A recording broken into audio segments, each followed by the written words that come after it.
Merci à tous d'être venus ce jour.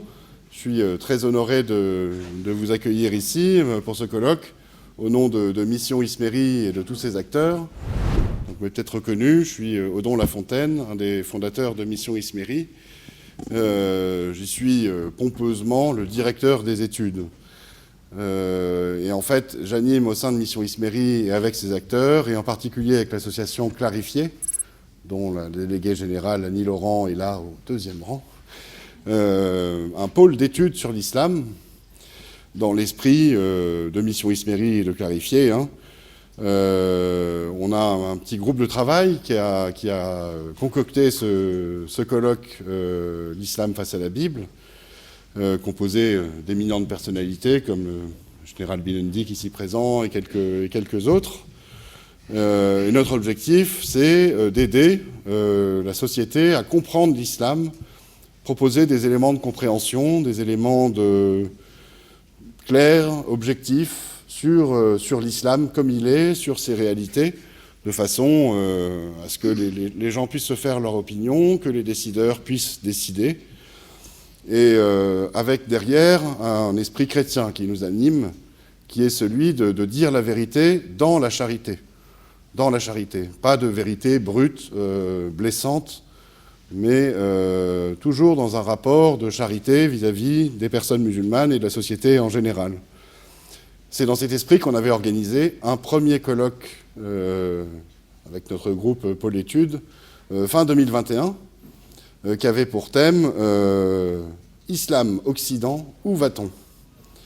Vous en trouverez d'ailleurs tous les comptes rendus et les vidéos sur nos sites internet, Mission Isméry, Clarifier, et puis nos chaînes YouTube. Et c'est toujours un peu dans cet esprit qu'on a voulu organiser ce second colloque, en fait, un peu comme un approfondissement du premier. Le premier visait à étudier, présenter, clarifier les fondamentaux de l'islam et montrer ce en quoi, par certains aspects, il peut y avoir des éléments d'incompatibilité avec nos sociétés issues du christianisme.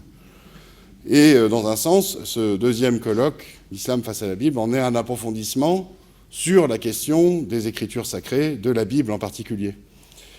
Et vous allez voir, on a concocté tout un programme qu'on va dérouler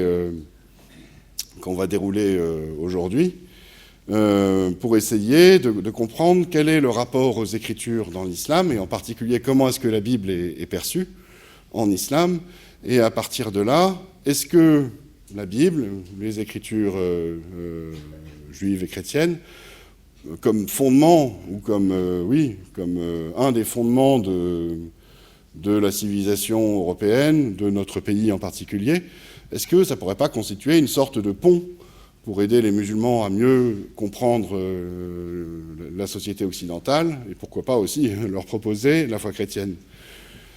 Et donc on a tout un programme qui sera inauguré donc, par le général Binendik, qui va parler des fondamentaux de l'islam, de l'environnement intellectuel en quelque sorte que l'islam façonne et dans lequel évoluent en fait ses croyants. Ce sera suivi par ma propre intervention sur la Bible selon la tradition musulmane. Comment est-ce que la Bible est vue exactement? Comment est-ce qu'elle est comprise?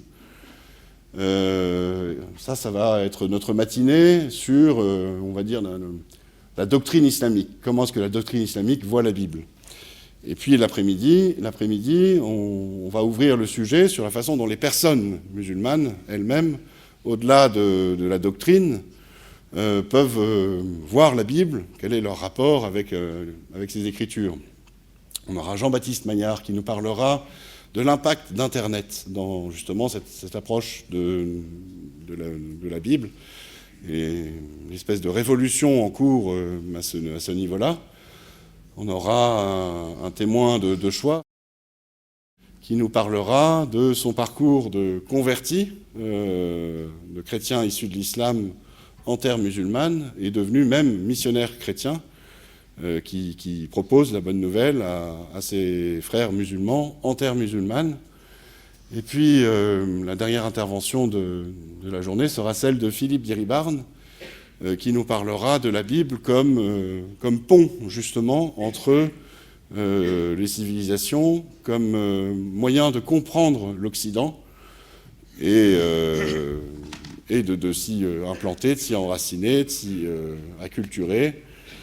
Et on clôturera, alors non pas à 18h30 initialement comme c'était prévu, on a eu hier un petit contre-ordre, il faudra qu'on termine à 18h, et donc on terminera avec une table ronde des intervenants qui contrairement à ce programme que je vois là, qui n'est pas tout à fait cohérent, qui sera de 17h30 à 18h.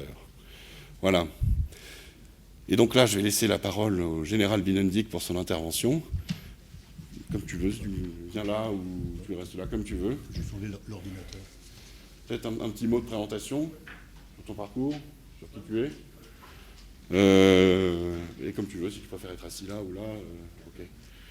Juste dire du général Binendik ici présent que c'est quelqu'un qui connaît bien l'islam. Il est, comme son titre le dit, général, donc en deuxième section, pas encore en retraite quand même, je crois. Et il a été attaché de défense en Israël de 2001 à 2004. Il a dirigé des travaux de coopération militaire avec certains pays musulmans, dans le monde arabo-musulman. Et il a été amené, après avoir quitté les armées, à approfondir le sujet de l'islam dans le cadre d'études de droit canonique, avec un mémoire de licence notamment. Et il a enseigné les fondamentaux de l'islam dans plusieurs établissements, à l'IRCOM, à Angers, à l'IEP de Rennes, à l'ICES, à La Roche-sur-Yon. Et il est un conférencier assidu et mérite sur les fondamentaux de l'islam, les questions liées à l'islam. Je lui laisse la parole pour parler donc de l'islam comme religion du droit.